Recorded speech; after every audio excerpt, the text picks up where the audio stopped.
What's up, guys? So, today I'm going to be starting this new series called My Top 3 Favorite Builds at Every Position.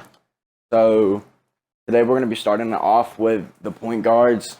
I'm going to be posting a video for a different position video for every day this week. So, I always go left-handed. I think they shoot better. You already know we got to go number 69.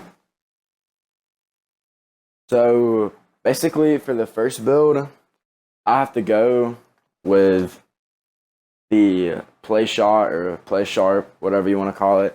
I think this is honestly the best point guard build for especially threes, they're hiding around screens. Like a 6'9" paint beast or something. It's just cheesy. So I wouldn't upgrade finishing just because if you're playing threes, if in your play shot, you don't really take layups like that. And the defense, I have one with max defense. It's crazy. And then this one also gets 3 extra playmaking than what usual ones do. So if you're playing threes, you can put it on unpluckable, get ripped less. It's pretty good. So basically, I would go 6 feet tall just because it's so fast. It's good for threes, and it's still good for twos and all that. And sharp takeovers, it's just straight up demigod. It's so good. But if you do play twos, then I would say if you're making this build specifically for twos and you're not going to play threes on it really, I'd say go taller, make a 6'5", 1 tick down from max wingspan, 3-point playmaker, 2 shot create and take over, basically, and take off the playmaking down to 18 and put it all on driving dunk. But so I put Krosky score up the house for close fades, those close shot fades. And these are the badges that I always run on my play shot. I put Tyler Shooter Hall of Fame. I think that helps a lot. And then, see, this is where the extra playmaking comes in. If you're running with a lot, you ought to have down on the floor so they can actually hit every shot, so we bailout's fine, and put the extra 3 on unpluckable and lob city passer. So basically, this is an odd run. And bronze rebound chaser is really slept on. It's really good. That's what I use on my play shot. But since this one's shorter, you probably just want to put it on clamps. So for my second build, and you can see the speed and everything there. And then for my second build, point guard, then left-handed again. It's the second to bottom pie chart, and it's the playmaking lockdown pie chart. I think this is one of the best ISO builds, and it can shoot, it can basically do everything. It's pretty much the best ISO build in the game. Go with the speed invert, and they both go to 99 whenever you're a 95 overall. So I put my finishing stats like that, and you gotta have your shooting maxed out. And then playmaking, you really only need 16, and I would go higher, but the reason I don't is because I value my defense more, and the reason I got stuff like interior defense upgraded is just for the simple fact that this build can get centers. It's gonna be 6'5" and max weight, max wingspan. It's gonna have a 70 interior defense with 21 defensive badges. So they can straight up box centers. Tosh and takeover, you get it literally the fastest, and it's just straight demon time.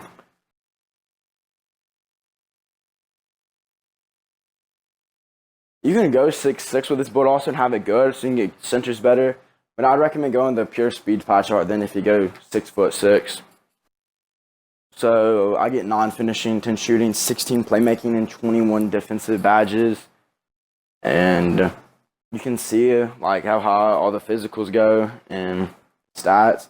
I put contact, fancy, and a lot of people put slithery gold, but I think bronze relentless is really good, so I take slithery down some. And then the shooting badges are just obvious. And then bailout handles and quick are all mandatory. And I'd probably just run floor general for my teammates because I think that's helpful a lot, especially if you're running 2 play locks. So you can just sit in the corner and have floor general Hall of Fame.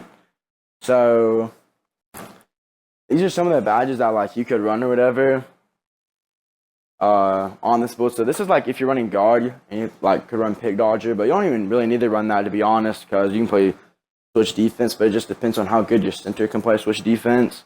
But if you're running center, I say put on some badges like those right there. And then for the third build is the two-way finisher, which is really deceiving, and I'm gonna get that in a second.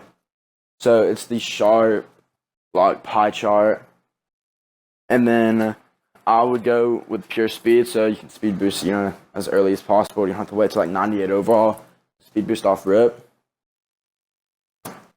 And then for finishing, I go up to like 8, just for the simple factor that you don't really need any more than that, and you still have like all the important stats upgraded. And you couldn't get up to 18 shooting, but just for the extra 3 badges, you have to put in 30 caps. And 1 badge per 10 cap breakers is just not worth this. I don't recommend it. If you get up to 11 playmaking or 10, one of the two, then the build becomes called a two-way pass first point, which it's like really good. Also, you just have like a little bit worse defense. So I'll say go with slashing or play, just so you can like quick stop and stuff and take over. So if you go with a higher weight, the build's called a perimeter lockdown, and basically everyone knows that's a sharp lock, and if it's not, then they assume it's a play lock, right? And I don't know if this is the right weight right here, so change the name, but I'm about to find out. Oh, it's not. So I'm just gonna go back and find it real quick.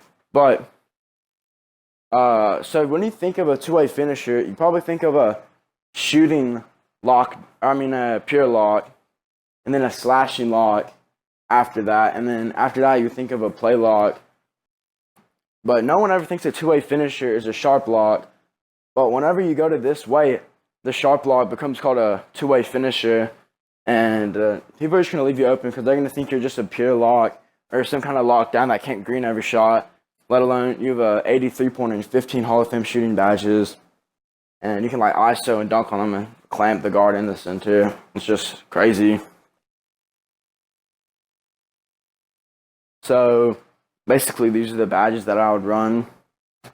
So these are just like some all-around badges, but for Hall of Fame Pogo, if you're running center especially, because you need super good when you're undersized or whatever.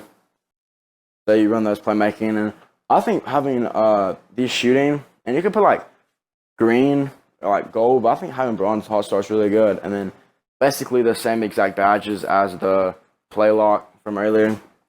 And I was supposed to only show y'all 3 builds, but I'm going to show y'all a 4th one. And basically this one's just an honorable mention, but I don't think I can leave it out just because how good it is. But the reason I have it at 4th and not my top 3 is because you have to wait to be able to speed boost. If you have Gym Rat, then in order to speed boost off rip, you still have to wait till 97 overall, unless you're playing with someone that has floor general or you have like boost or something like that. But basically, it's a BP, but most people make theirs like 6'3" minimum wingspan, so they can play like 3s with it, right? But I made this one for ISOing, and it's 6'5", and it's like the default weight, so you have a 60 interior still, so you can like guard centers and stuff. And it has max wingspan, which is why this build is just different. And you have all these takeovers, but I'd rather say go with any of them besides sharp. So whenever you're in takeover, you can like quick stop, and you don't have to be like a high overall or whatever. But sharp is still good. You just can't quick stop with it. But I went with playmaking. Even though honestly slashing is probably the best, but I just didn't have playmaking, so I chose it. So basically, since this one can guard centers, I'd honestly put like the badges right here. Usually people don't run rim or rebound or pogo on a guard, but I would just because they can play switch defense. So you can put floor general if they need it, like speed boost. But if it's with a center, then it's like a glass lock that can shoot. Then I wouldn't say run that because they shouldn't need it to be able to like shoot. And then just run these shooting badges still just like the last build. And then this build at 97 can get contact dunks basically, which sets it apart from all these other builds. So thank you all for watching. Stay tuned for the video next